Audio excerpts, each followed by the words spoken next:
Week 4 is here, and with 3 weeks of information on all of your favorite teams, I'm sure everybody is acting extremely rationally and logically about the outcomes for the 2025 season. But Trey and I are here tonight live to help talk to each of you from the fan bases for each team, all 32 teams, to see what you can have hope for, and then also what you need to panic on, and to see maybe if you just need to pack it up and hope for 2026. We also have a special guest coming on later tonight to talk about the new New York Giants starting quarterback starting week 4, and also the Cardinals Seahawks game this Thursday night, actually tonight. So yeah, with that, let's get into it. Every week a new headline drops, game day fire and sideline shocks. Oh, soft fan feed this. Welcome to the show. We're bringing the heat. No suits, no scripts, just takes from the street. Every week we break down the squads. Real fans. This is the Fan Feed Pod.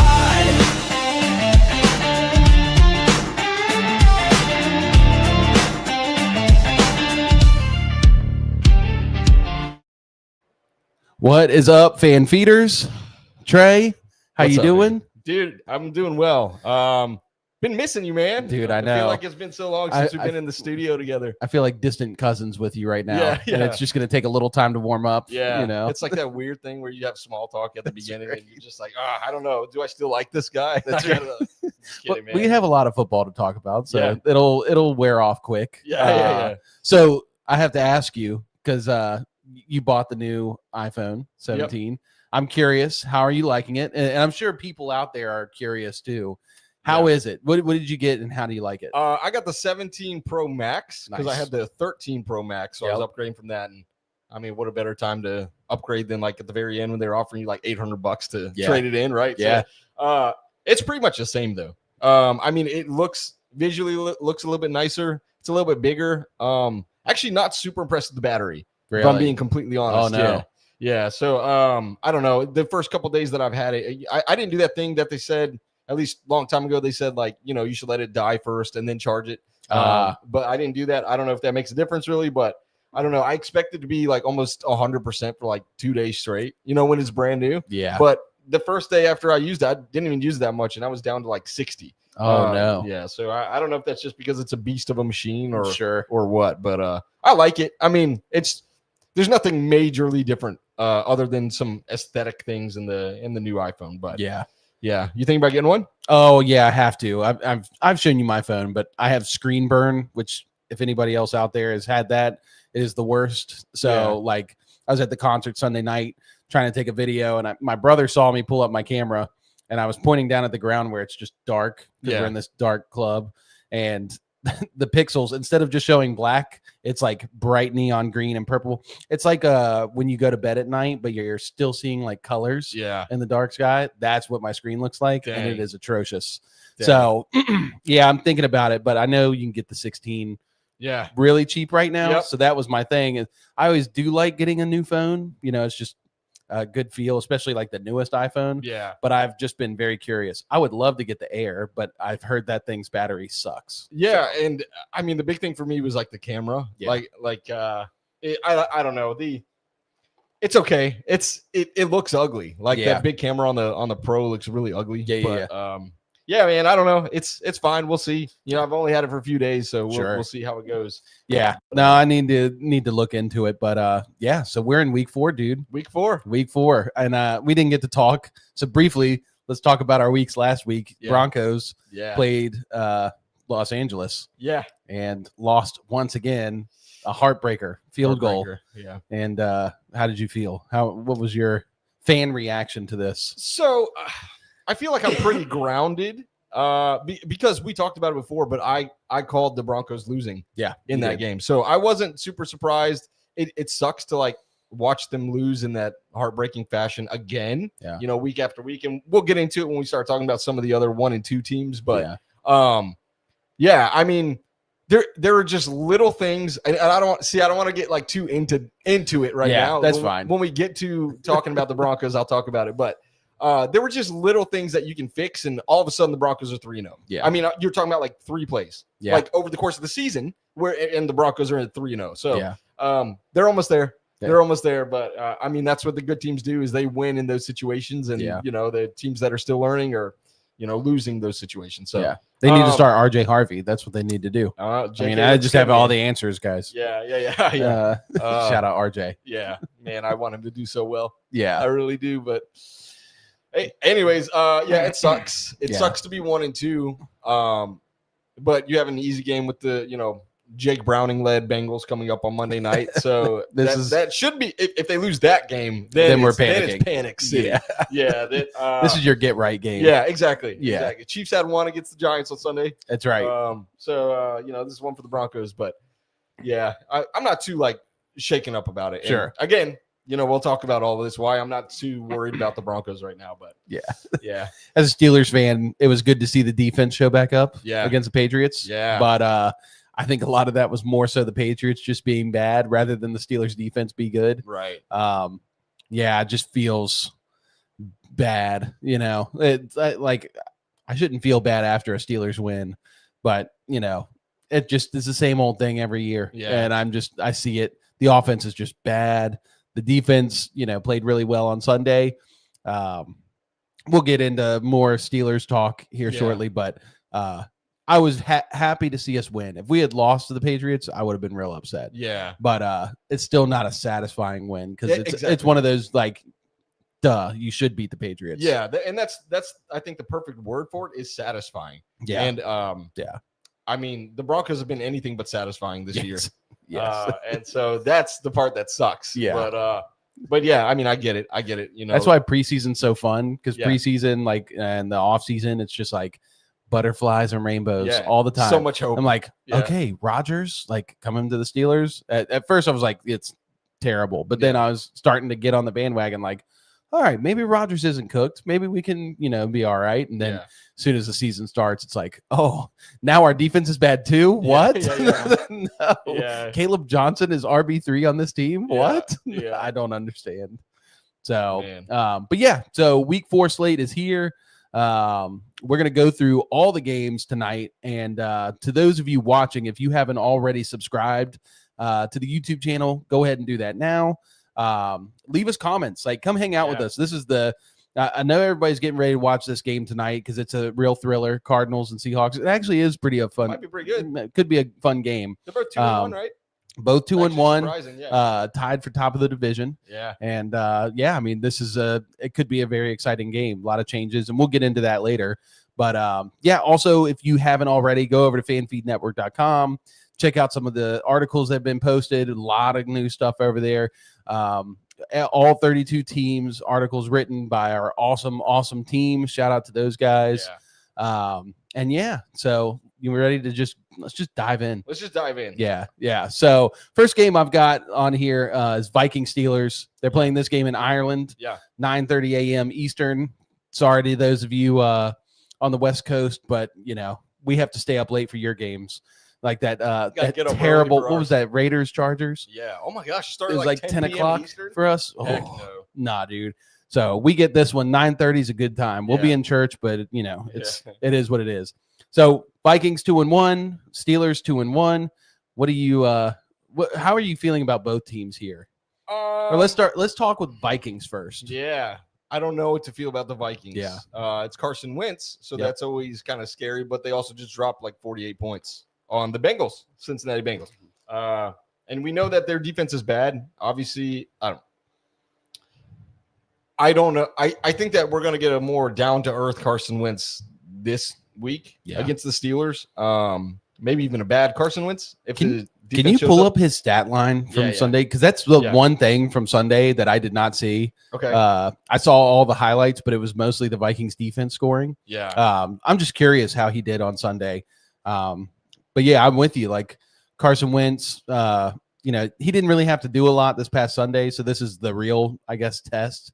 Yeah. And I think the real news in this game is that the Steelers defense is terrible against the pass. Yeah. They're allowing some of the most yards per pass attempt. They're just completely exposed right now. Yeah. All right. What's his stat? All right. So he's pretty efficient. Not a whole lot of yardage. Yeah. 70% completion rate, 173 yards, 2 touchdowns, 129.8 rating. Well, how many attempts did he have? That I don't know. That's not on there. Okay. No worries. I'll find it in a second. He's playing smart, so that's good. Yeah. And as a backup, that's what you expect. Yeah. How do you feel about the Vikings long term? Their defense is just disgusting. So you're asking a Broncos fan who, by the way, it was 14 of 20. That's what it was. 14 of 20. Yeah. That's pretty good. Which I guess he doesn't have to do a whole ton when his defense is scoring like that. And Jordan Mason running like he did. Yeah, exactly. Yeah, I mean, Broncos fan.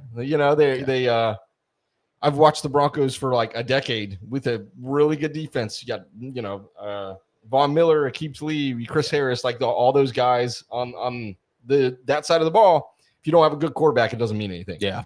I mean, you're a Steelers fan, right? Yep. Like, Yep. 2010 was the last Super Bowl, right? I know you guys have a good defense. Yep. It's going to run out. It's just that's just the nature of the game. Like, very rarely do you see a 2015 defense carry the Broncos and a terrible quarterback through the playoffs into the. They have to be truly, truly elite on all phases. Yeah. And I don't think they have that right now. Yeah. I mean, if you look at that game, yes. Like, if you look at that game in a vacuum, yes, they're a generational team that can do that. Generational defense, I mean. Yeah. But I don't think the Vikings are there. Okay. I think they will have some good games this year. Yeah. Even with Carson Wentz at the helm, but it's not going to be sustainable. It's not, they're not going to be able to, drop 48 points every single week. No way. No, and the defense, I think, accounted for almost 30 points of that. So I'm with you, but to the Vikings fans out there, you got to be excited about the defense. Brian Flores is just coaching his butt off, and I think that's the big thing. They don't have a bunch of stars on the defense, but the scheme is so good. I mean, if you watch them, they are moving all over the place. They're so confusing. They show blitz, and then they pull out, and then they don't show blitz, and then they're coming from every different angle. The defense is just, and the Bengals game is a bad barometer for how good the defense is because it's Jake Browning. Chase Brown is struggling mightily. Yeah. And so, they could just come right up on the line and do whatever they want.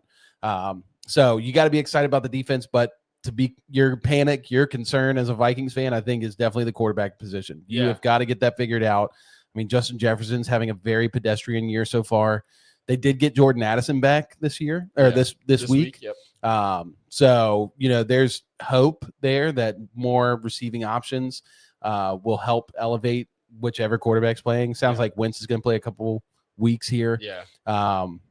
And maybe Wentz plays good enough to take away the job. Who knows? This will be a really interesting test. So Vikings fans, I'd say hold tight, stand your ground. I think you're in a good spot, but could be better, could be worse. Yeah. Let's talk about the Steelers. Yeah. You want to start it? Or you want me to start it? You go. Because I want to hear what you have to say. All right. So Steelers, I will say the bright spot of last week was Derek Harmon coming back in and playing our first round pick.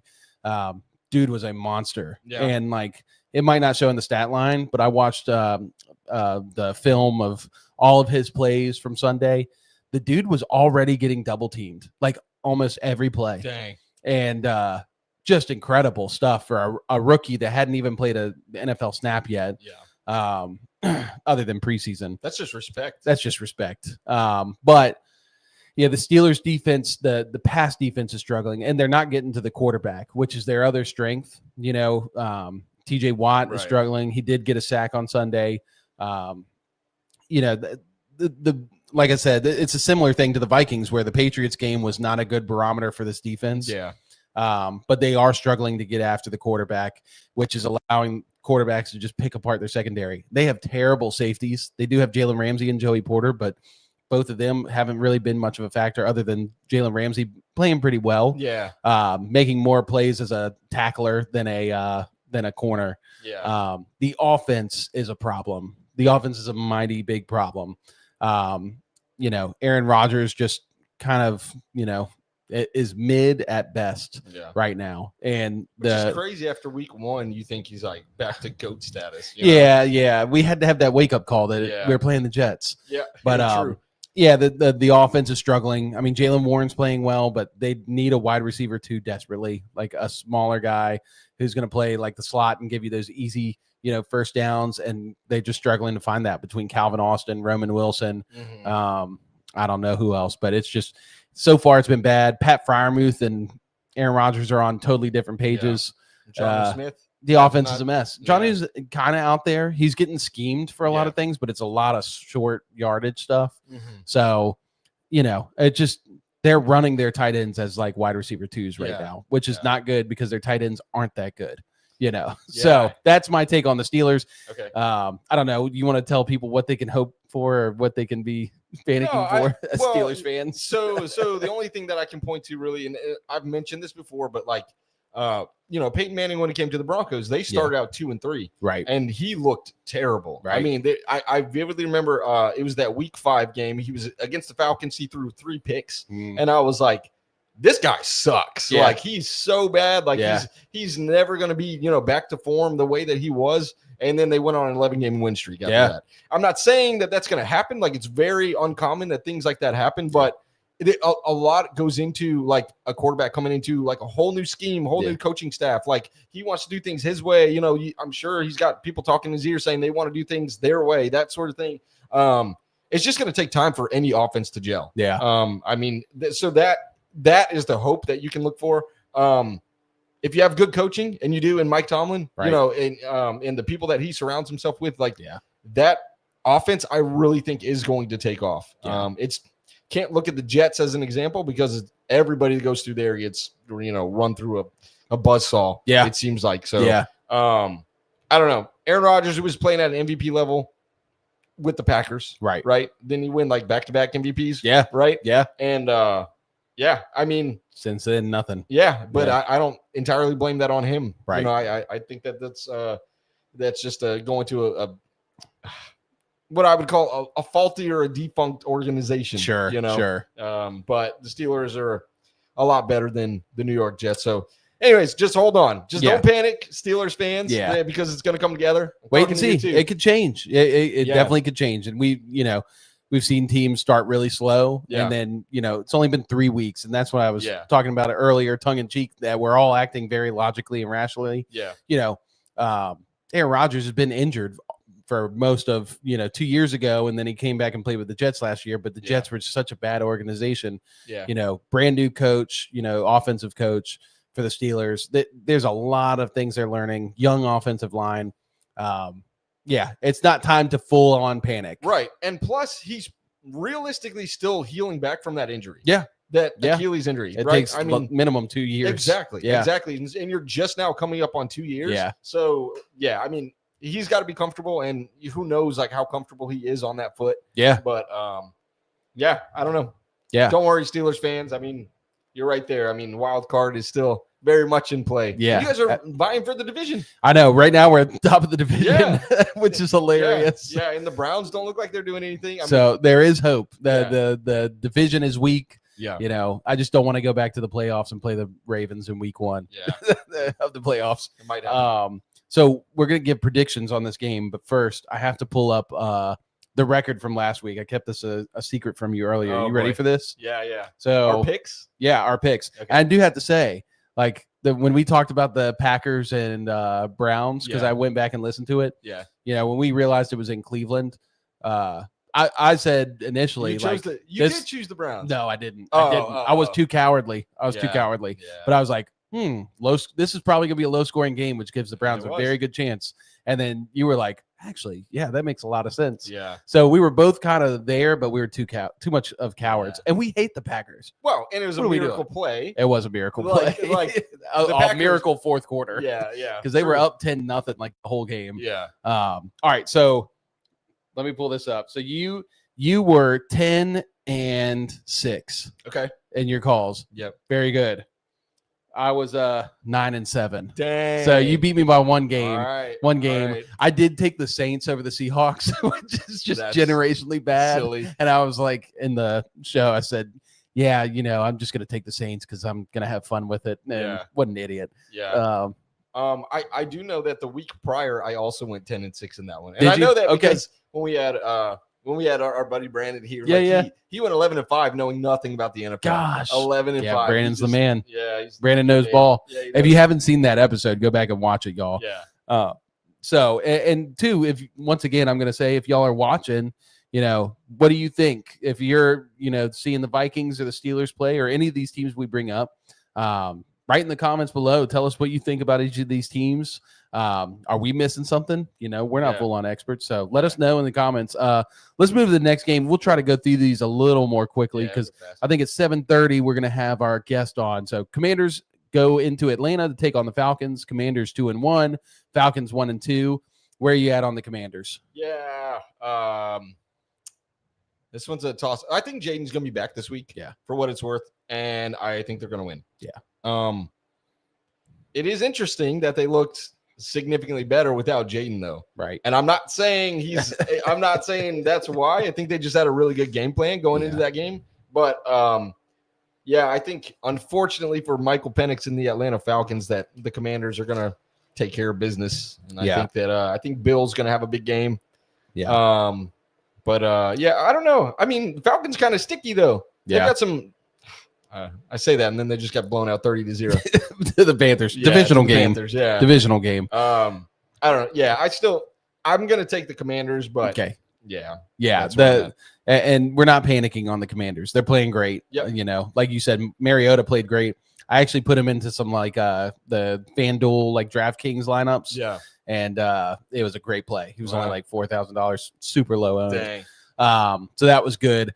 But yeah, Falcons, the only thing we're panicking on right now is Penix. The defense is playing really well. They're running the ball very well.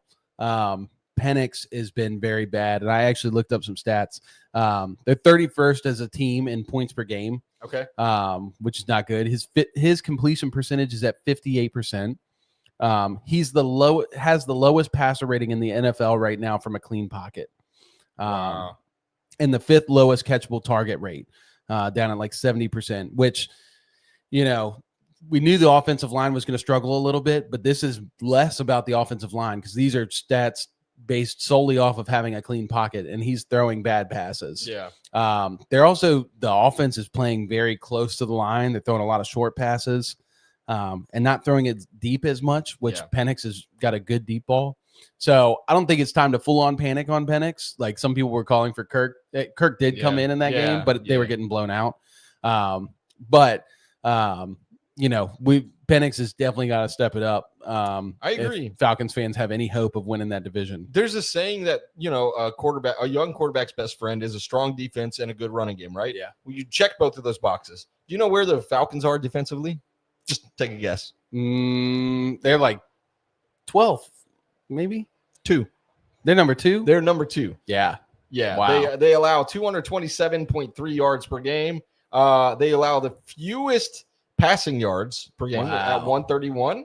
And I guess the rushing attack is where they falter a little bit. Yeah. They allow 96.3. Yep. Okay. So if you're going to beat the Falcons, you got to run the ball. That's why I said a second ago, Bill could have a good game. But yeah, so they've got a good defense. They've got a very good defense. And that is what I know I just said, like, a defense can only carry you so far, but when you have a young quarterback like this who is learning, who's still like coming into his own, like that's what you have hope in. And I'm a big Kirk guy too. Yeah, I really like Kirk Cousins, and but I do want to see Michael Penix. I want to see him really turn into something this year, and I think that they've got the tools around him to do that. Yeah, it was funny because my brother texted me on Sunday when Kirk came in and Penix got benched, and my brother just texted me and was like, "It's happening." Yeah.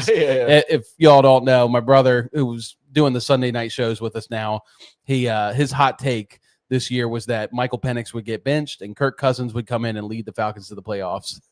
Not exactly yet, but it is trending in that way. Yeah. And so far, most people, when they've heard that, kind of roll their eyes. Yeah. But I mean, hey, a little bit of smoke. We'll see. I'm going to take Commanders in this game. I think, especially if Jaden Daniels is back.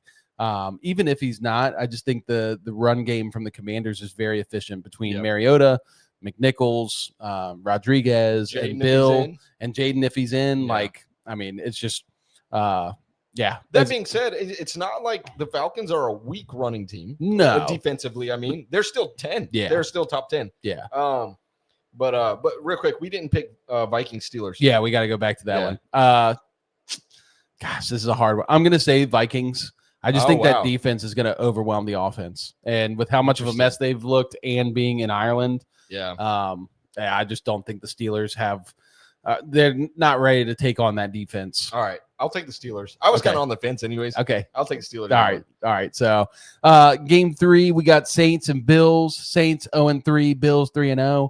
Not really much of panic or hope on either side. Like the Bills are right where they need to be. Yeah. The Saints are right where they need to be. They're in the tank for arch sweepstakes, but they are playing pretty exciting football as a tanking team. So that's cool. So really not a whole lot to, I guess, talk about here.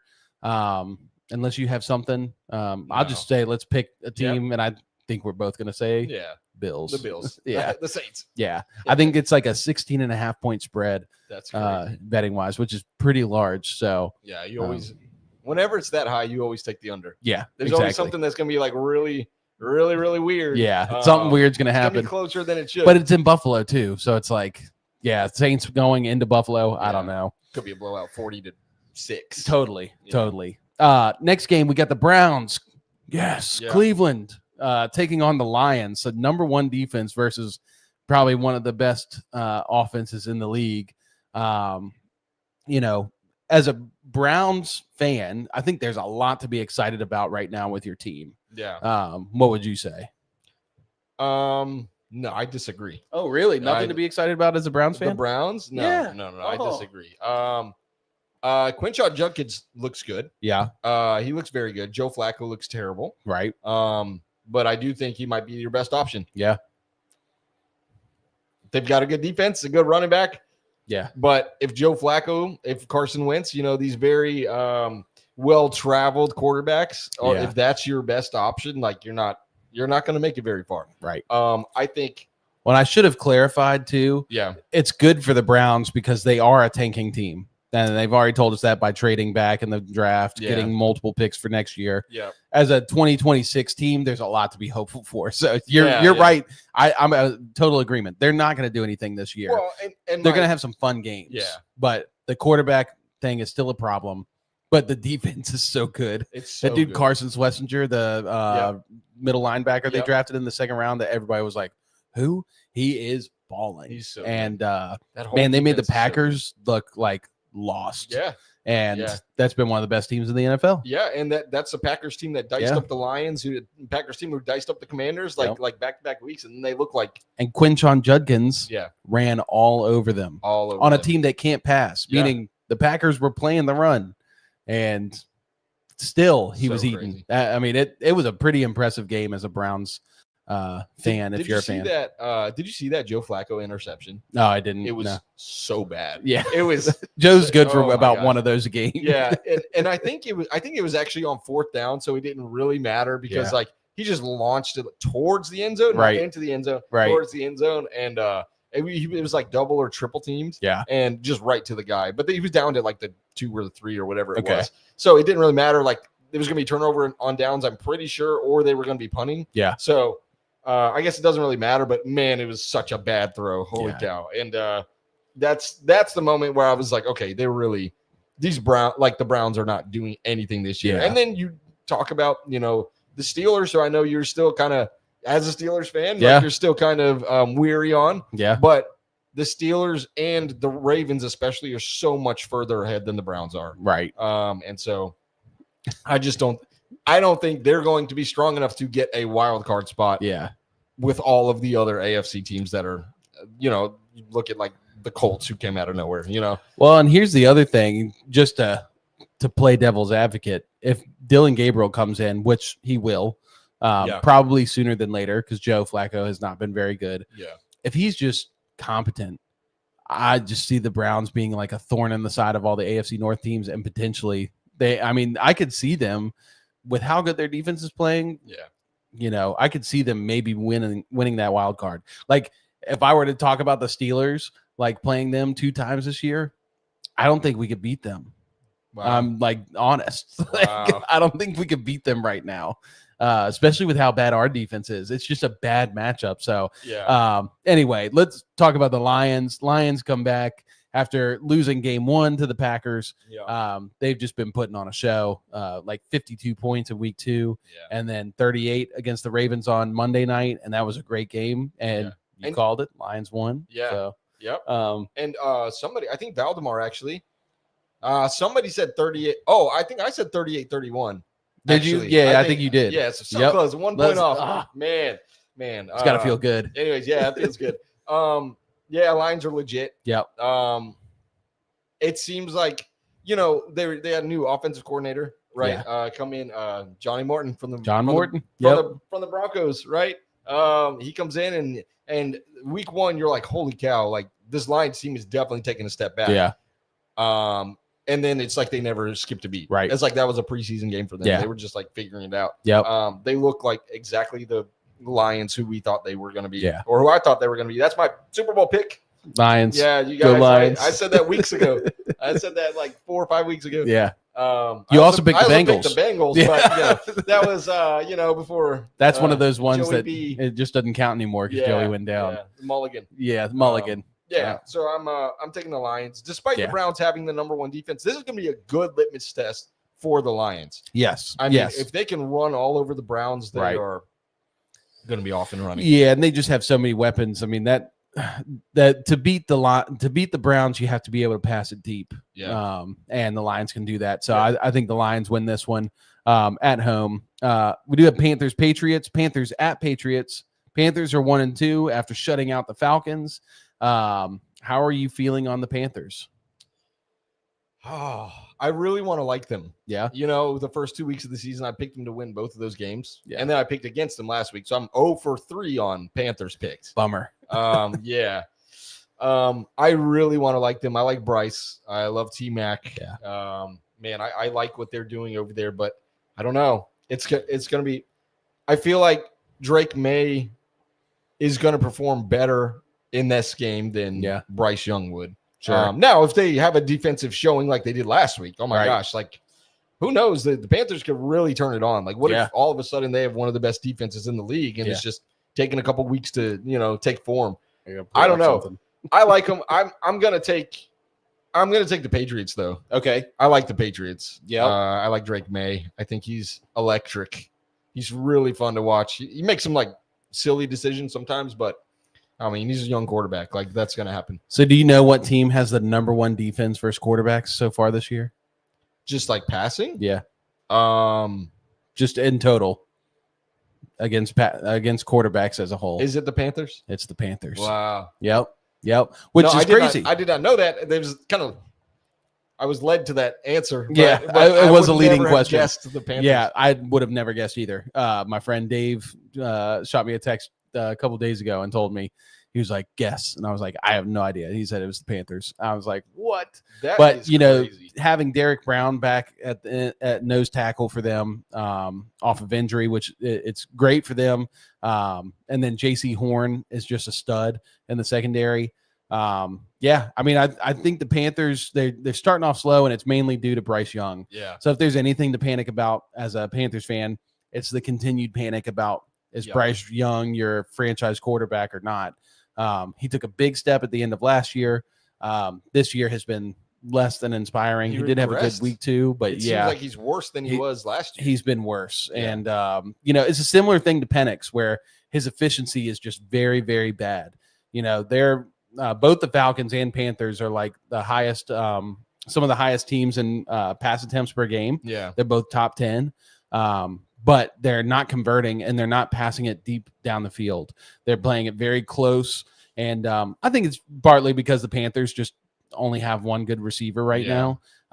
Coker is supposed to come back. I think this is the last week of IR for him. Okay. So maybe week 5, Coker comes back and adds a little bit more to that offense. I'm going to take the Panthers in this one. I just think the Patriots are a mess right now. If I'm speaking solely on Patriots, the offense has just been, struggling mightily. And the only hope I feel like for the Patriots right now is they need to turn the ball over to TreVeyon Henderson. It was so frustrating to watch on Sunday after Ramondre fumbled twice and then Antonio Gibson fumbled once to see them still refuse to give Travion touches. And I guess he's played kind of poorly. He did week 2 have some holding penalties called on him. Not very good in pass pro, which is like his calling card. Yeah. But I think it's just a bad game for a rookie, and he shouldn't be punished for multiple games after that. I think that this week they're going to give him a little bit more of the share, not the full share. But Travion's got to make the most of it. And if they do that, I think it's going to help because they have no playmakers on offense outside of Drake May. Yeah. And so, I think I like the Panthers in this one. Cool. So what are we at? Time check. We're at 7:24. 7:24. We got 5 minutes. Let's try to get through 1 or 2 more games. Chargers 3-0 go into New York, play the New York Giants with brand new quarterback Jackson Dart. Can't wait to talk about this with Nathan. You want to wait to talk about this one with Nathan? Yeah. Let's do that. Yeah. We'll wait and save that one for our time with Nathan. So we'll go to the defeated bowl. Titans 0-3 at Texans 0-3. My dark horse Super Bowl team for the year is in shambles. Bad take. I don't know what the NFL was smoking when they put Cam Ward's first 4 games on the schedule, but it has been so bad. Yeah. Like he has played some of the toughest teams in the league. And it's kind of good for him, though. Like, theoretically, it should be a cakewalk after this. Yeah, I would hope so. Get the bad games out first, but hopefully it hasn't like butchered his confidence. Yeah. So Titans, I don't think there's much to panic or, you're hoping for Cam Ward to step up more. Yeah. But I don't think there's much to panic about because you already knew you were going to be a bad team. But Texans. Yeah. A lot to panic on. You want to talk about the Texans? Yeah, the Texans have it.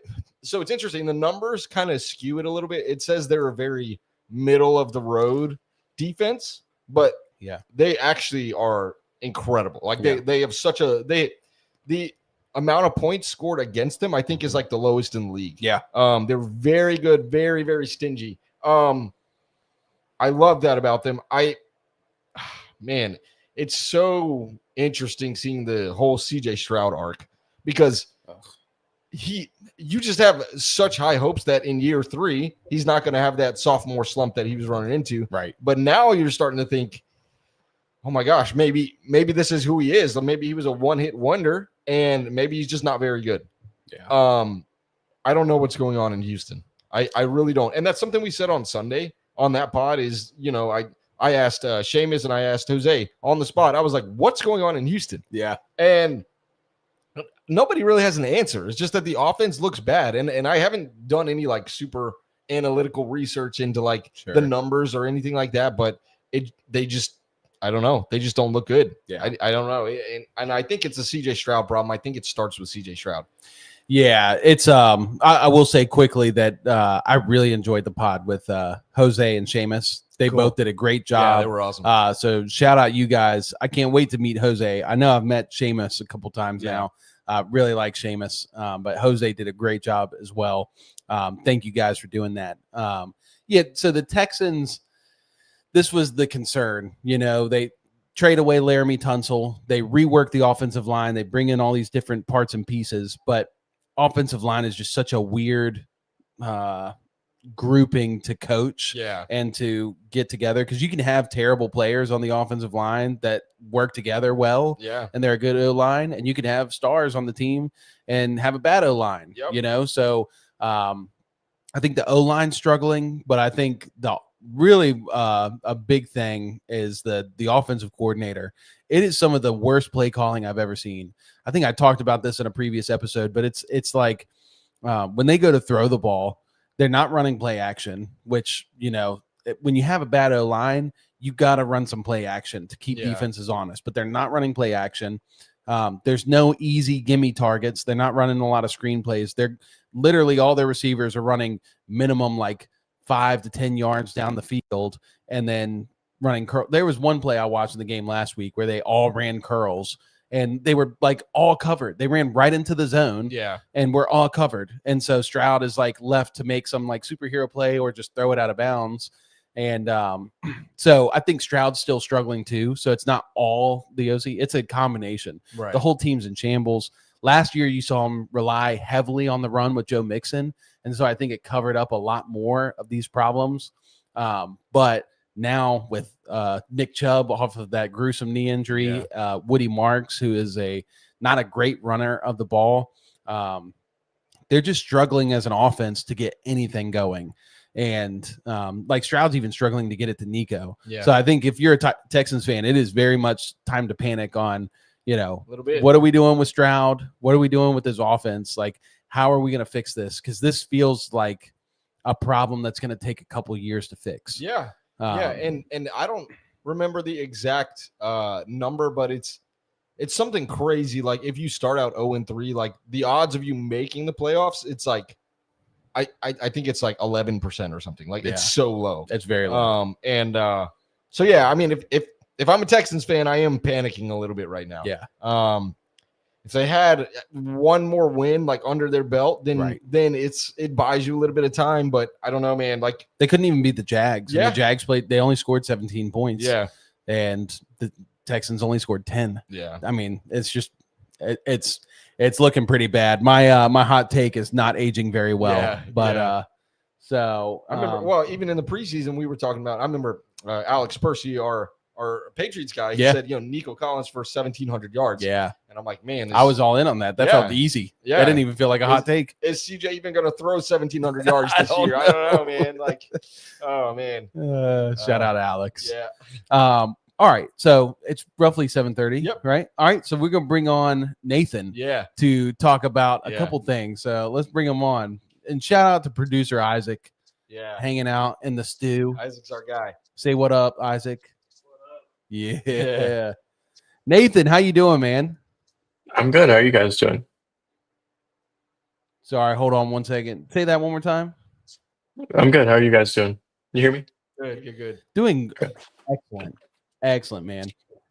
So we wanted you to come on specifically because I hear there's a new sheriff in town up there in New York. Yeah, there's going to be plenty of dart tweets this time Sunday. Hopefully. Yes, sir. It's dart season, baby. How are you feeling? I wanted dart to start from the beginning, and I'm a little bit like, why wait until right now? But I'm hoping that, because a lot of people are saying, why, it's horrible. Why start him against the Chargers? Why not wait a week? But if you wait a week, he plays against the Saints, and then he plays against like Broncos, Eagles, the rest of the good defenses in the NFL. You're going to face a good defense. It's the NFL. So, dude, might as well just. We said that. Sorry. I didn't mean to interrupt you, but I'm just so excited that you said that because when we were going through our preseason predictions, like we were sitting here talking as a Broncos and a Steelers fan, we were saying, when is it that Russ gets benched? And we went through the schedule for the Giants and we circled week 5 and we said the Saints. That's when you put Jackson Dart in. Like, I don't know why you would put him in anytime sooner than that. Like, it's a pretty grueling schedule, but I digress. I just wanted to say that. I think, and you probably would agree with this, but it's got to have some influence from Dayball, his job being on the line, going 0-3 is one thing. Going 0-4 is a pretty steep cliff to fall off of. So can you tell us a little bit more about Jackson Dart? Like, what should we be expecting? What kind of quarterback is he? I think there's a lot of like narrative of Ole Miss quarterback, bubble screens, and they didn't really help him out in the preseason with that. It was a ton of screens, a ton of short passes, but I think he can push the ball down the field. I would have loved to see him get in week 2 more than just like read options in the fourth quarter. Right. Yeah. Because he's a guy where you need confidence, and every quarterback's like that a little bit, but he especially builds off. Like if you watched him at all at Ole Miss, it was like if the first quarter went well, the rest of the game was most likely going to go well. But if he has a rough drive, like if you watch that Florida game last year, they got upset at the end of the year. It was like the first couple of drives were rough, and then the rest of the game was rough. I think you should expect a little bit of run game. He's not Josh Allen or anything like that, but a little bit more than Russ for sure. Yeah, definitely. We saw that in the preseason with him running around, and it was pretty cool to watch. I'm curious, have you ever seen that clip of him from Ole Miss where he's rolling out to his left and chucks it deep? I think it's to Trey Harris. And it's just one of the most incredible throws I've ever seen. And Trey Harris just barely catches it inbounds. Yep, he hit the Zach Wilson throw from the pro day. Yeah, baby, he hit the Zach Wilson. Most people don't remember how good Zach Wilson was in college. So shout out to you, ball knower. Yeah. So we haven't even talked about this game. Wait, who did I say the Giants are playing? Chargers. Yeah. All right, so 3-0 Chargers, which they have a good defense. So what are you expecting for that game? Just briefly. We don't have to spend a whole lot of time on it. Yeah, I'm expecting not a lot, I'm going to be honest. I think it has more to do with Justin Herbert on the other side, so I think they're going to be behind, and like that's a lot to put on a first-time starter's plate. I think it's probably going to be 0-4, but I think Dable knows that it would have been either way. So he's like, let's toss in Jackson Dart so we at least have something to go off of. Yeah. And I'll just ask this last question on that game. What benchmark would you like to see Jackson Dart hit for you to feel a little more confident going into week 5 against the Saints? I think I don't have a number. I'll say like I want to see some like he's just like I want to see some confidence. I think like that's what if he can build some confidence and it doesn't look like they're in the backfield every play and he just looks distraught and like it looks like I don't know if you've seen that clip of the Oklahoma State quarterback from years ago where his hands are like it doesn't look like that where his hands are shaking. Like if it doesn't look like that, I think I'll be pretty happy and we can move forward. Yeah. I was going to say that. I think the big thing I always look for with rookie quarterbacks is don't make big mistakes, in your first game. Just play a solid game, even if you lose. You want to build that confidence. I think QB confidence is like one of the biggest determining factors of their success in the NFL, which is wild because other positions I don't think it's that important, but quarterback very much is. It's very much a psychological game. Yeah, I think just one more thing on that. Like he's a California kid. He's kind of got confidence built in, and it's like I think that's why I feel a little bit more confident than Indiana Jones, who's who fits way better in Indianapolis, as you can tell. Like the New York media and all that stuff is real tough. But I think Jackson Dart, he's from he's from Utah, but he went to USC. He's dealt with a lot of the toxicity. He's got that swagger. He definitely does. All right. Well, let's shift over. You want to talk about Seahawks, Cardinals? Yeah, let's do it. Yeah, and Nathan's here to talk about it. Did you see he even painted his house to look like the Cardinals colors this week? Man, I didn't realize you were a Cardinals fan too. Yeah, it's crazy. That's true. You guys have the tan. That's what they're wearing tonight, isn't it? The rivalry uniform. Yeah, that's right. Oh, they are wearing the tan, aren't they? That's right. I'm excited to see how those look on TV because that's like I don't know. I remember Oregon has like that eggshell uniform, and these are kind of similar with the specs, and you couldn't even really see it on TV. So I'm wondering if the red will look a little different. I want so badly for NFL teams to take notes from Oregon and just change jerseys like multiple times throughout the year and just have these sick jerseys. I don't know. I digress. When you first see this game, though, for the Cardinals and the Seahawks, what's the number one storyline that comes to your mind with this one? Yeah, okay. This is what's been on my mind for this game, and I wanted to ask you guys a question. Like, who would you rather have out of these two quarterbacks right now? Would you rather have Kyler Sam or Darnold? Okay, Sam Darnold. Yeah, I think I lean that way too. Okay. See, you guys, did you see that PFF graphic of like the top quarterbacks from this year so far? And like Darnold's number Isn't one. Darnold like a top quarterback? He's the first, and then like Lamar's not even on it, or it wasn't even on the graphic. It was getting flamed this week. But I mean, Kyler's number 7. It's not like it's a huge difference, but not that PFF is gospel or anything, but right. I don't know. I think it's a tough one, but I might agree with you guys. Like Darnold has looked good in 2 separate offenses in 2 separate years in a row. I think it might be at least, he's not top 5. I wouldn't put him number 1 like PFF has him, but maybe top, like, back end of the top 10. You never know. Like, he could be creeping up that way. I have to know how they rank those their guys. grading system. It doesn't make any sense. I've never really liked PFF's like quarterback grades specifically. Yeah. And I don't know how they get them, but it's stuff like this. Like, it almost feels like clickbait. Like, come subscribe to us. That's right.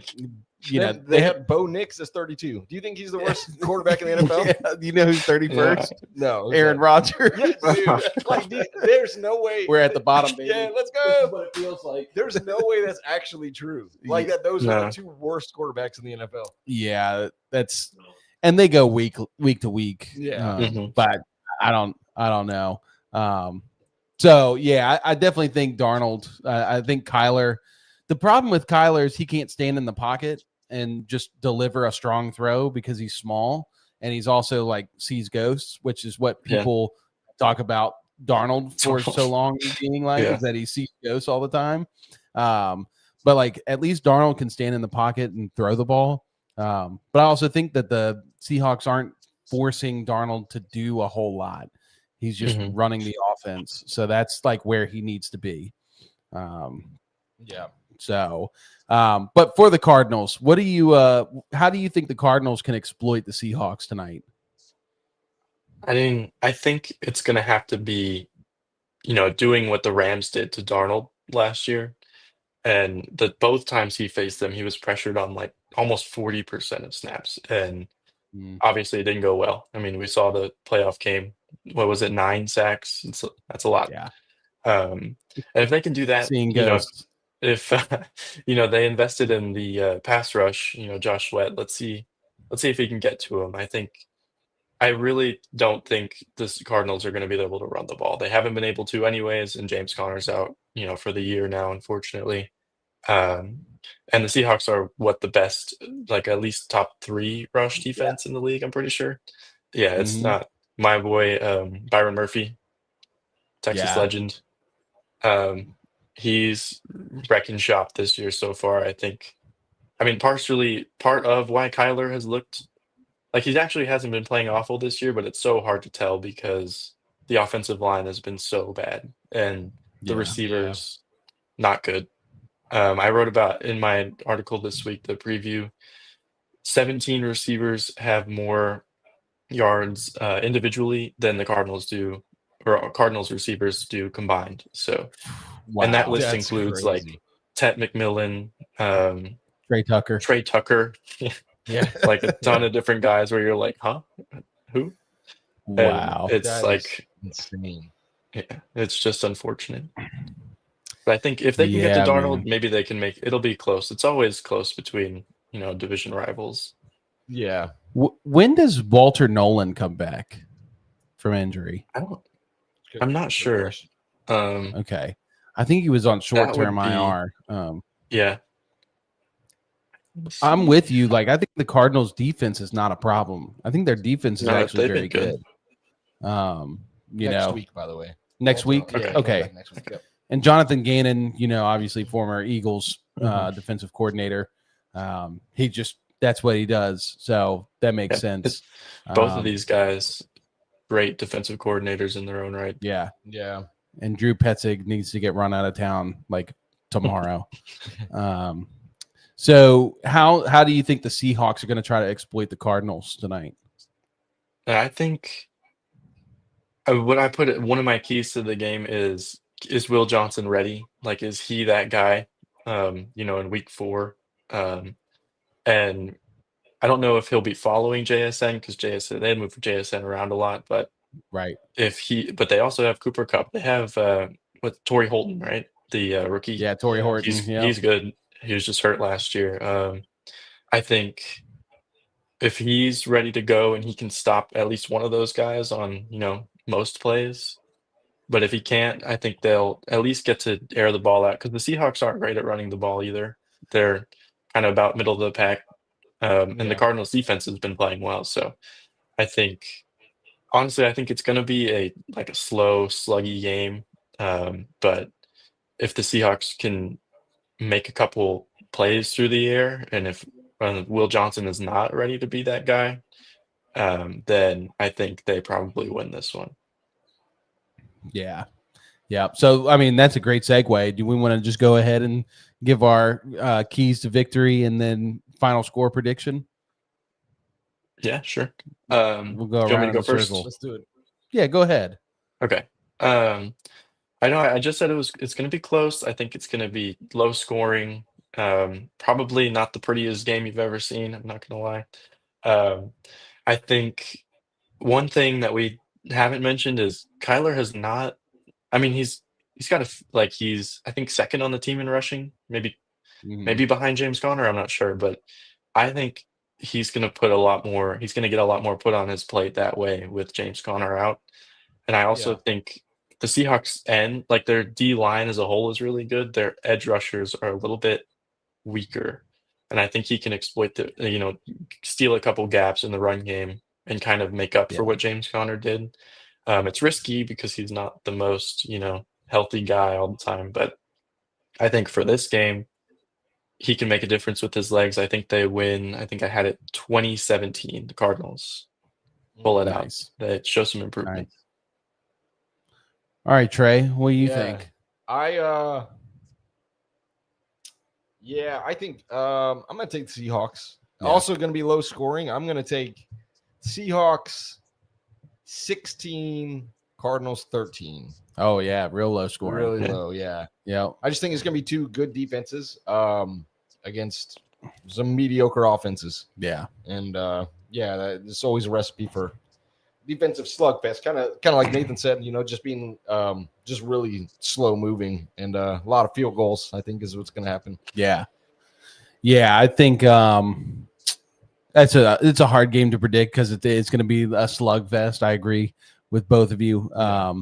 I think that the key to this game, especially for the Cardinals, is with James Conner out, how can the Cardinals, force the ball to their two playmakers, which is Trey McBride and Marvin Harrison Jr. Marvin had a rough game last week, and I just felt bad for the dude. Looked like he was going to cry in the post game interviews, man. Like, did you see the picture? I saw some funny memes about that. But the picture of Marvin going to catch that ball, and he's like looking over, up to the sky, and the ball's like in his hands. It's like, what is he looking at? Marvin's one of those guys that has had his confidence shaken. This could be squeaky wheel game for him, and I think that's got to be a key for the Cardinals. They're going to have to put the ball in Kyler's hands because I think Trey Benson and Amari DeMarcado are going to struggle running. Seahawks, I just think I just really like how they're playing right now. The offense is just playing efficiently. Is Charbonnet playing tonight? I think Charbonnet's playing tonight. Yeah, I don't know, actually. I believe so. Yeah, I think it is going to be a low-scoring game. I'm going to go ahead and say the Cardinals, even though I dislike Kyler. Yeah. I think the Cardinals are going to force it to their playmakers, and I think that's going to be the deciding factor of this game. But it will be a close one. I'm going to go.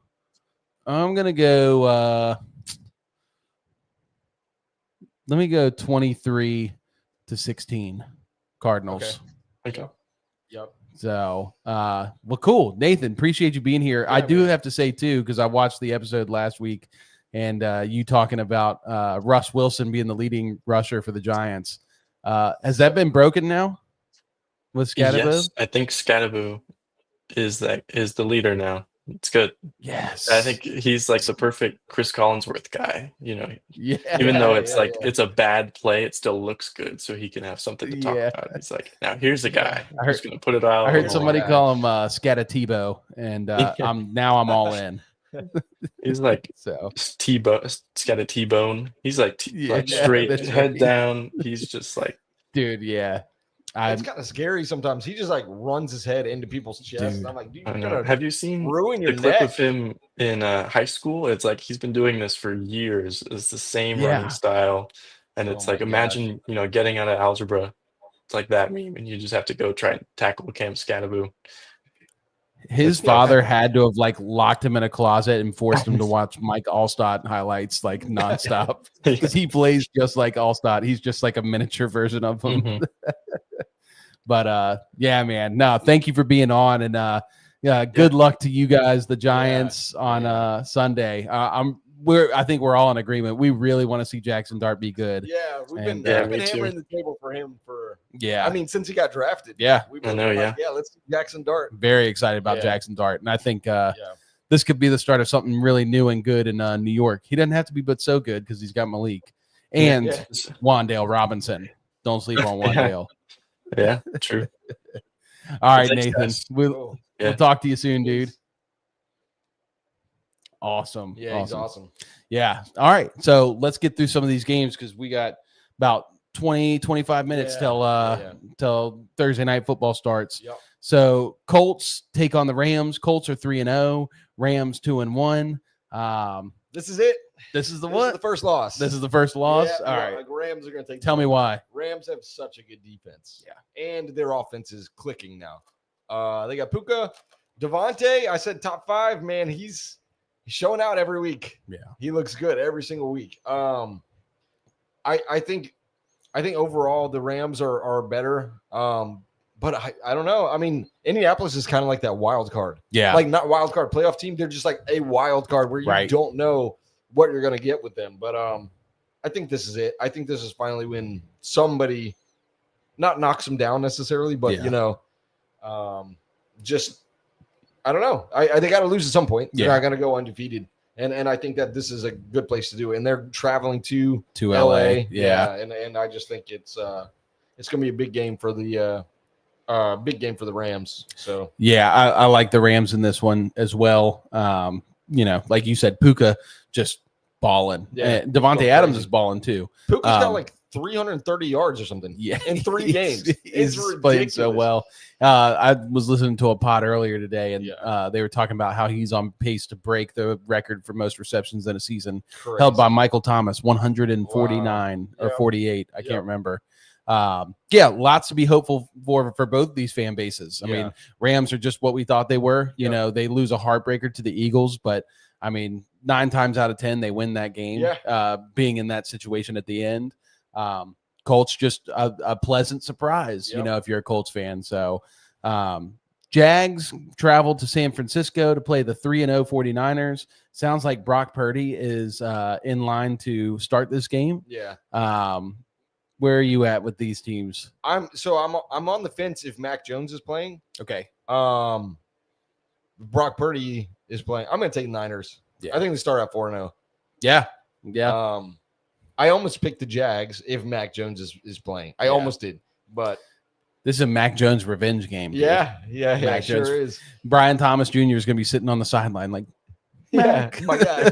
This is the guy that got me famous. Yeah. Lots to be hopeful for both these fan bases. I don't think there's anything. I mean, well, I will say the panic on the Jags is Trevor Lawrence. The offense is just struggling, and I think it all starts and ends with Trevor. People brought up Shane Waldron a lot. We talked about it Tuesday night, that Shane Waldron is the passing game coordinator. I'm not sure how much, say he has in the offense. I can't say that he's not having an effect on it as well. But I think that I just think that Trevor's just missing throws. I mean, Brian Thomas Jr. is getting targets, but they're just not good targets. And the saving grace for the offense right now is the run game. And then on the 49er side, dude, everybody is hurt. Everybody. I mean, luckily they're getting Brock Purdy back, but they're still winning. They're 3-0 and everybody's getting hurt. They I think they were my late riser. I think that I turned around, and I think when we did our playoff prediction show at the beginning of the year, I had them being pretty high in the NFC. And it's looking pretty good right now. Yeah, it is. Christian McCaffrey is like touching the ball like 30 times a game right now. Oh my gosh. It's like this guy came off injury last year, and what do? Just force feed him. But yeah, I think in this game, I'm taking the 49ers. I don't see how they lose to the Jags. Even I don't care if it's Mac Jones or Brock Purdy. I think both of them will play pretty well. Yeah. And I think the Jags still have some work to do. Yeah. This is a good one because it's the Ravens versus the Chiefs. Yep. These are two panic teams, I feel like. And it's not full-on panic for the Ravens, but they're 1-2. Yep. And then now they got to go into Kansas City, play the Chiefs, which has been an Achilles heel for them in the past. Chiefs also struggling, obviously. We've talked about this plenty of times. But one of these teams is going to be 1-3 coming out of week 4. Yep. And that's a big deal. And we're going to say it on the count of 3. 1, 2, 3. The Chiefs. Chiefs. Yeah. Yeah. You think the Chiefs are going to lose? Chiefs are going to lose. Okay. Lamar Jackson. Yeah. I wrote some notes down here. He is averaging 141.8 passer rating. Wow. Yeah, he's playing really well. It's insane. They are the best rushing team in the NFL.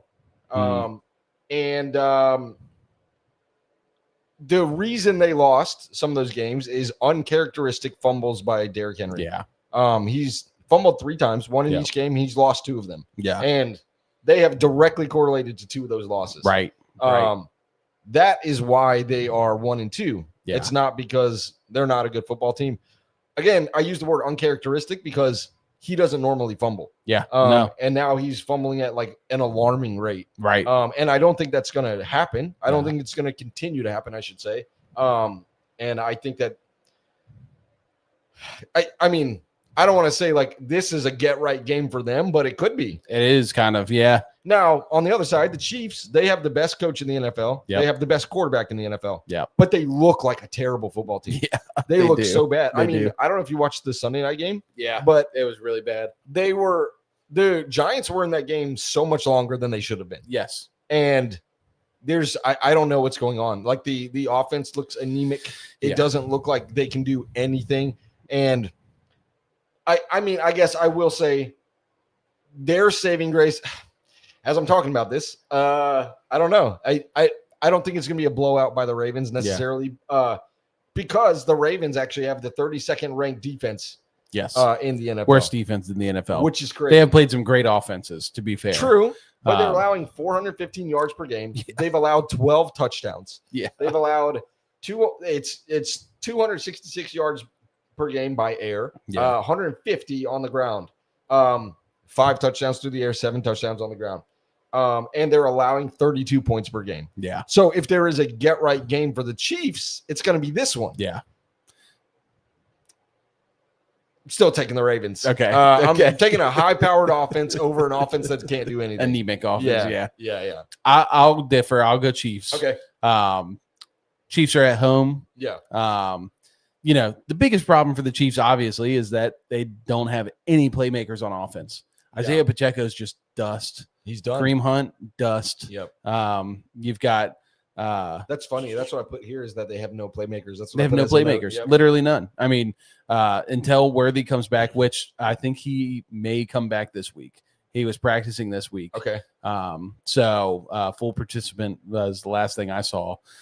So if Worthy comes back against the 32nd ranked defense, you know, this opens up the offense a lot. And if you're the Chiefs, you hope he's ready to come back because you don't want to rush him just because you're panicking, right? That's the whole thing. Is like if you lose this game, that your season might be done. Yeah, it legitimately. They have a brutal schedule. They have down to the play stretch. him. Yeah, and I know they have to play him, but if he's not ready, he could be out for longer. Yeah, I don't know. I think the Chiefs just have to deploy all of their weapons. I think they need to play Brashard Smith. I think they need to play Jalen Royals. Like not just because I love them, just because they're the guys that have juice. Yeah, and like it is a Hollywood Brown revenge game, so there is that. I don't think Kelsey's giving you anything. Yeah. I think at home and with how they know how to play against the defense is fine. And I think the defense plays Lamar very well. Yeah. And so, I'm going to go Chiefs. I'm going to say they're the ones that get right, and the Ravens will go 1-3, and they'll be fine. Yeah. All right, moving on. Bears, Raiders. Bears coming off of their first victory, destroying the Cowboys. You got hopes and panics on any of these teams? Yeah. So I tried to make some notes for everybody so that all these 1 and 2 teams aren't panicking like they are. Like a lot of the fan bases are panicking. Yeah. The Raiders, bright spot, Trey Tucker. You mentioned him earlier. 9 catches, 145 yards, 3 touchdowns. What round did you draft him in your fantasy league? Oh, he's not drafted. Yeah, exactly. Did you get him this week? No, I didn't either. No, I don't. I don't have anybody that I want to drop. Yeah, I know. And it's like that might be lightning in a bottle. Am I really going to drop RJ Harvey for Trey Tucker? Yeah. I don't think so. Or Pat Bryant. Or Pat Bryant. Another good thing for the Raiders is that if you exclude week 2, Geno has passer ratings of 103 and 134. Yeah. That's great. Yeah. Like that's really good football, and you have a really competent quarterback. The defense is shaky. The Raiders defense is very shaky. Let me find the rankings. I had them up here a second ago. Raiders 24th in overall defense, allowing 351 per game, and they've allowed 8 touchdowns. Yep. They are 24th in passing defense, and they are gotta go all the way down here. 18th in rushing defense. Okay. So low to mid in defensive ranking. So that's a little scary for them. Yeah. And the Bears just exploited a bad defense. Yeah. And that's why the Bears look good. Right. It's because they played bad defense. Well, they get 2 weeks in a row, they get to play bad defense. Maybe the Ben Johnson offense is coming together for the Bears. Right. Yeah. That might be a fun game to watch. I think it's going to be a great game to watch. Another thing, another point against the Raiders is I brought up his passer rating. In week 2, his passer rating was 37. Yeah. So I think that's one of those stats like where if you just threw the ball into the ground, like every single throw, like you would be higher. You'd be higher than that. Yeah. He had a really bad game. So you also get those games with Geno Smith. So you never know. You don't know what you're getting. Yeah. I got it. I'm going to go Bears. Yeah. I think you have to go Bears in this one. They just look too good on offense. I think it's going to be a high-scoring game. The panic for the Bears is just the defense is just atrocious. Yeah. And, you're really excited about Caleb Williams' last game, but that was also against a bad defense. You want to see Caleb because this next stretch of games for the Bears is so good. Yep. I mean, we talked about it on Tuesday night. Like their schedule is so nice all the way up till week 11.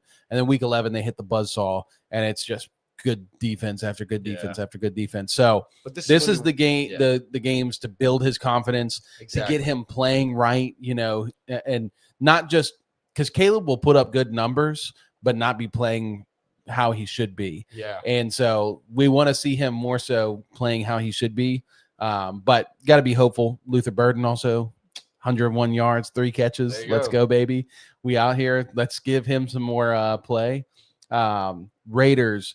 Yeah, Raiders defense is bad, and the offensive line is absolutely atrocious. I talked about this on Tuesday night. Ashton Genty has 144 yards rushing and 146 yards rushing after contact. Oh, meaning he's getting hit at or before the line of scrimmage every play. Yep. That's one thing I was going to say too, is that their offensive line is probably the worst in the NFL. Yeah. It's really bad. Yep. And I will keep saying this, that when your offensive line is bad and your running back is dynamic, you have to put your running back out into space and allow him to make plays. So instead of running halfback dive, they need to run stretch plays or tosses or even screens to the running back, or even the Devin A. Chain PPR scam. That was so hard to say. He needs to get thrown the ball. They're not targeting him at all in the passing game. I think if they can get Genty going, this is a great game for Genty to pick up some steam because the Bears defense is really bad. Yeah. But I'm with you. I'm going Bears. I don't think the Raiders can do it. Looks really bad. In the offseason, I was like, Genty's going to go for 1,500 all-purpose yards. Yeah. And, man, not good. He's got a lot of work to I will say, too, this also feels like a trap for Caleb Williams after coming off of such a good game against a bad defense. Maybe he's got some dumb confidence now. He could easily come in here and just start slinging picks. Yeah. All right. Packers at Cowboys. This would have been a good game had CeeDee Lamb not gotten injured last week. Lamb avoided having to have surgery and get tightrope surgery, which would have ended his season. But but he's out for 4 weeks. Yeah. If you're a Cowboys fan, you're not really panicking because this just happens to you all the time. Yeah. Like every year, like last year it was Dak being hurt. The year before it was CD being hurt. Like it's just every year somebody on that offense is getting hurt. Yeah. And luckily they have George Pickens to hopefully pick up some of that, but the defense is so bad. Our take early on in the preseason when they right after they traded Micah Parsons was that they were now the NFC Bengals. Yeah. And they are the NFC Bengals. Yep. Like terrible defense, good offense. Swiss cheese defense. But imagine the Bengals without, well, they do have T. Higgins, and George Pickens is not T. Higgins. Packers, this is just a get right game for them. Yep. They just got punched in the mouth last week. I don't think you're panicking as a Packers fan because you lost to the Browns. It was a game that you underestimated. Yeah. And like we talked about earlier, it's just a miracle that they lost that game. Yeah. Like it was just a miracle block to kick return for a touchdown like that. It's Joe Flacco, dark magic. Yeah. So Packers just in Packers. Case. Yeah. I agree with everything you said. I'm taking Packers here too. Sunday night football. Whew, that's a real stinker. Is that Sunday night football? Jets and Dolphins? I think it is. Right. Jets 0-3, Dolphins 0-3. I don't think so. No, it's not. There are 2 Monday night games this week. Okay. So maybe I only put maybe that's a Monday night. That's the other Monday night game, I bet. Yeah. Either way, both 0-3 teams. Jets may have Justin Fields back, which I think they need in order to at least play. Who even started for them at quarterback this last week? Oh my gosh, I don't know. I didn't even watch. Mike White. Was it Mike White? No, I don't know actually. Gosh. Oh, no. Tyrod Taylor. Oh, Tyrod. That's right. Right? Tyrod. Is that how you say it? That's how you say it, apparently. Tyrod. Yeah, I mean, as Jets fans, I'm sure you're, maybe panicking, but you're also accustomed to this. You kind of saw this coming. New head coach. Yeah. Lot of rebuilding to do on that team. But as a Dolphins fan, you're panicking. That's it. I mean, they should both be panicking. Like, their seasons are done. Yeah. Those are a couple of the teams that you can look at and you can just say, that's it. I'm sorry. Like, look forward to 2026. Going to have some high draft picks. I really hope that Mike McDaniels doesn't get fired. Why? I love his offense. Yeah? I love his offense. And I don't think it's his fault that the offense is so bad. I don't think he loves it. He's dealing with Tua, who, Tua is just not a great quarterback. Yeah. Tyreek Hill is acting like a fool, Jalen Waddle, I don't know what's going on with Jalen Waddle, but he had a touchdown the other night. Did he? Against the Bills, yeah. So hopefully he's going to pick it up. I think Mike McDaniels is one of the better play callers in the NFL. And I just don't know if he's cut out for head coach. Potentially, I think they need to surround him. I wish they would hire Brian Flores as defensive coordinator. That would be awesome for them. Yeah. But the defense is struggling. The secondary is so bad. Storm Duck. Shout out Storm Duck. Our guy. But yeah, as a Dolphins person, as a Dolphins fan, you're panicking. I'm going to take the Dolphins in this one. Okay. I'll take the Jets just to be different. Yeah, because I feel like we've agreed on a lot of these. Most of them, yeah. So we'll switch up on that one. Packers Cowboys is Sunday night, by the way. Packers Cowboys Sunday night. They are Jets Dolphins is the first Monday night game. Okay, and then Bengals Broncos the 10 o'clock Monday night game. They're 8:15. Oh, good. Thank God. Thank God. Whew. All right. Well, let's move on to Bengals Broncos. Yeah. Obviously, Bengals been the talk of the town with Joe Burrow being out, and then getting just curb stomped last week by the Vikings. Broncos 1-2. We briefly talked about them, but let's talk Bengals first. Yeah. Panicked on Bengals. Yep. I'd say yeah. Yeah. That's it. Their season's over. Unfortunately, again, they were my Super Bowl pick. I'm not a hater. I wanted to see Joe Burrow take them to the Super Bowl this year. Man, it sucks. It sucks. Like, you're 2 weeks into the season. Yeah. Not even. You're a game and a half into the season, and then, man, you lose your $250 million quarterback or whatever it is that he gets paid. That's it. Like, got Jamar Chase in a few leagues. Yeah. And my only 2 leagues that I'm in this year. And it sucks. Like, his production was actually okay. Like, in relief of Joe Burrow when Jake Browning came in. Yeah. Jamar Chase actually had some good numbers, but yeah. this past week it showed what's going to happen if you have Jake Browning start against Yeah. an NFL team from start to finish. Yeah. Well, and I will say, just to maybe give hope to Bengals fans, is Joe Burrow's out 3 months, so he could return in December. I guess that is. But why would you? It depends if they're winning. But so here's the thing: 2023, Burrow went out with the hand injury for like the last maybe 8 games of the season, 8 or 9 games. Browning comes in.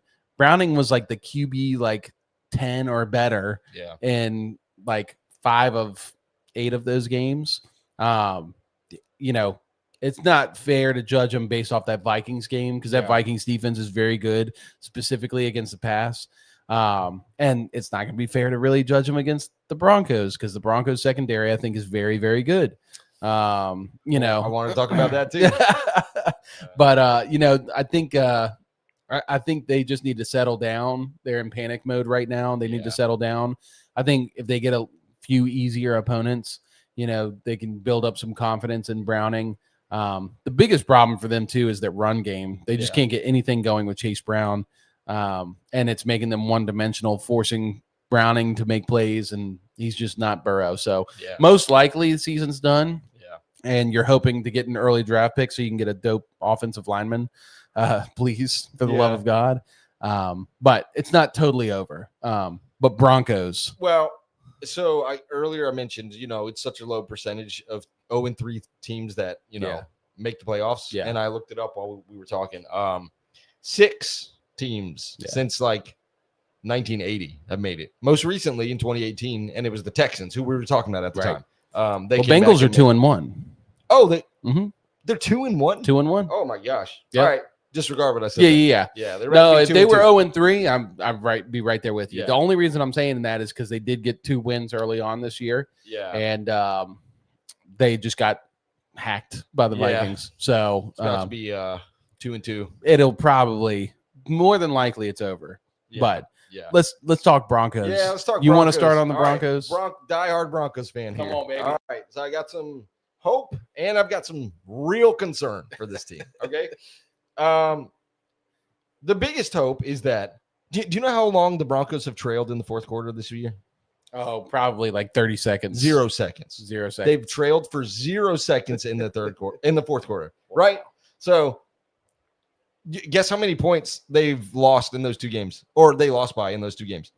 Total. 4? They lost by a total of 4 points in the 2 losses they have. Wow. 1 field goal and 1 point. Both walk-off field goals. Yeah. That's what it was. Right. The defense is not giving up a whole ton of touchdowns, especially through the air, like you said. They've only given up 2 touchdowns through the air this year, but they give up like 212 yards passing, which is like 18th in the NFL. Really? Yeah. It's Concerning. below midpoint. It's concerning. That's a real concern. Well, they have played Justin Herbert and then, of course, Daniel Jones. MVP Daniel Jones. Yeah, that's right. So they could easily be 3-0, and this is what I'm talking about. Like very, very simple, stupid things that could have them at 3-0. So you not getting that penalty on that last kick, or Will Lutz making the kick in the Indianapolis game. Like you're at worst 2-1 right now. Bo Nix, this is like where some of the concern comes in, is that I don't think he's taking a step back necessarily. He's just not taking the step that we wanted to see him take yet. It seems like this is his trajectory was like this, and then it just like skyrocketed, and now it's kind of plateauing a little bit. Yeah. And we wanted to see it continue to skyrocket, but now it's just kind of going up like this. Just I wouldn't even say it's increasing. I think he's like plateaued. I don't think it's his ceiling necessarily. Yeah. But it's just, I mean, he had a slow start last year. He's having a slow start this year. I hope that he takes another massive jump in the next week or 2. Maybe this is his get right game. Yeah. And he just tears apart the Bengals defense and gains some of that confidence. So just taking into account that you go back and you watch the Chargers game, there were a couple big time throws that he had, which would literally hit the fingertips of Marvin Mims, of Cortland Sutton. And he hits those throws, and all of a sudden you're talking about 3-0.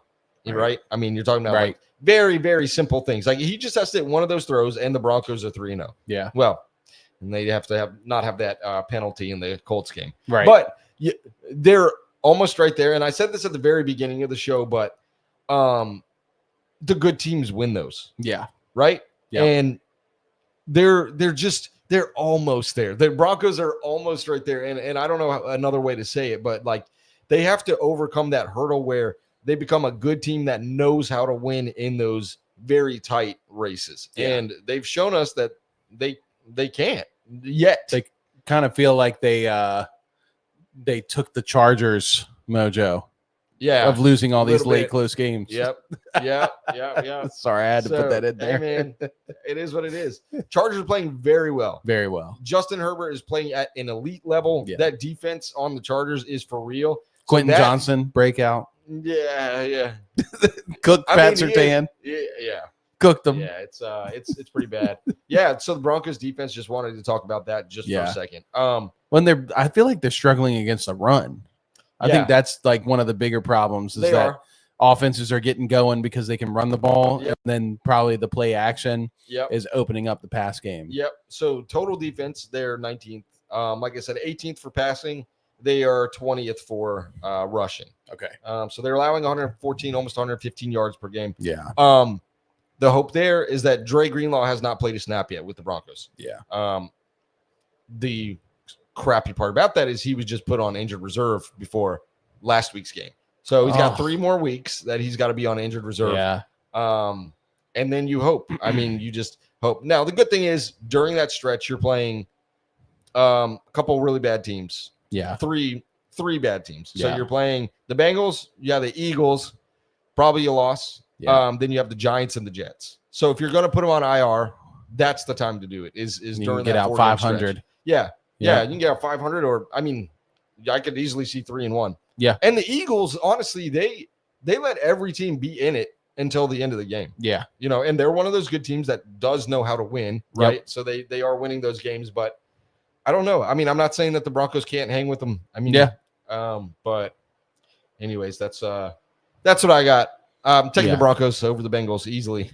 Yeah, especially at home, Mile High Stadium. Yeah. I think this is the Broncos get right game. I expect it to be kind of a blowout. Yeah. Last time they wore their midnight blues on a Monday night game, Bo Nix had 93-yard touchdown. Oh, well, there we go. There we go. So was that against the Browns? Yeah. Okay. Yeah. I mean, I just think the Broncos. We see it, a lot of the things that Sean Payton coached really well close to the end of last year, coming back to haunt them, like the lack of receiver talent. I still love Marvin Mims.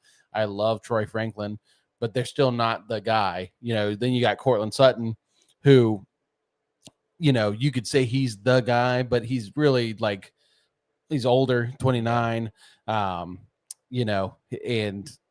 he's just limited. His ceiling is a lot lower.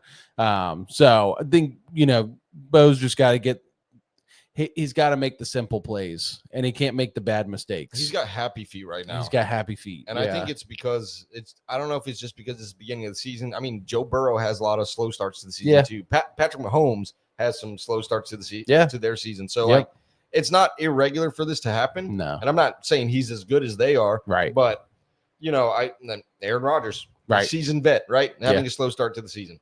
I think there's more than that. I think Sean Payton hasn't been coaching the best this year either. He's not playing RJ Harvey, dude. It's unbelievable. That might fix everything. But I feel like the O-line hasn't played very well either. They're actually rated as the #1 pass block O-line really in the league. I'm incorrect then. Yeah. Wow. Okay. Well, it seems bad for the running game though. I don't know. I need to look at that. Anyways, sorry. No, you're good. I'll take Broncos in this one easily. And that's all the week 4 games. So, man, dude, feeling good, feeling excited. Good. Yeah. For all the 1 and 2 teams out there, a lot of you have hope. Chiefs still have some hope. Yeah. They're the Chiefs. Kendrick said, great stream, my guys. Thank you, Kendrick. Kendrick, man. Yep. Kendrick was stoked after that 30-0 butt whooping the Panthers put on the Falcons. Dude, I texted him. Did you? I texted him. I was like, Panthers. Let's go. Yeah. Yeah, that defense was elite. Yeah. But yeah, I mean, like we said at the top of the show, and I said it in jest. 3 games, we have some information, but we don't have the full story of the NFL season. Yeah. So don't fret too much. I think there's a little bit of hope for almost all of you. And for those of you that there is no hope, it's mainly because you knew you were going to be tanking this year anyway. Yeah. But yeah, here's to having a great week 4. Yeah. Very few teams are out of it. Yeah. Like everyone's still in it. So yeah, it's pretty wide open. Yeah. So if you guys haven't already, you're watching this and you haven't subscribed, hit subscribe, ring the bell for the notifications. It helps us a ton. I always forget to mention this, but you can follow us on Apple Podcasts and Spotify Podcasts. Yes, so if you want to listen to this show without seeing this beautiful mug or that beautiful mug, you can. So Apple Podcasts, Spotify. Also check out anywhere. Fan Network. Oh, really? Anywhere? Yeah. Okay. Like Anywhere podcasts everywhere. are shown, you Yeah. can go follow us and check out Fan Feed Network. But for us, for me and for Trey and for producer Isaac, we are going to sign off. So hope one last comment. Oh, we got one last comment. Kodiak coming in. 2 things to look forward to on Thursdays. Thursday Night Football and Fan Feed Pod. Let's go. Kodak or Kodiak? Kodiak. Kodiak. Yeah. Thank you, Kodiak. Thank you, Kodiak. Thank you for watching the show. We really appreciate it. Go Jackson Dart. Go Dart. We're yeah, Dart guys. Yeah. So we will see you guys Sunday evening after the 4 o'clock Eastern games. But yeah, y'all have a great week 4. Enjoy it and enjoy Thursday Night Football. Peace. See ya.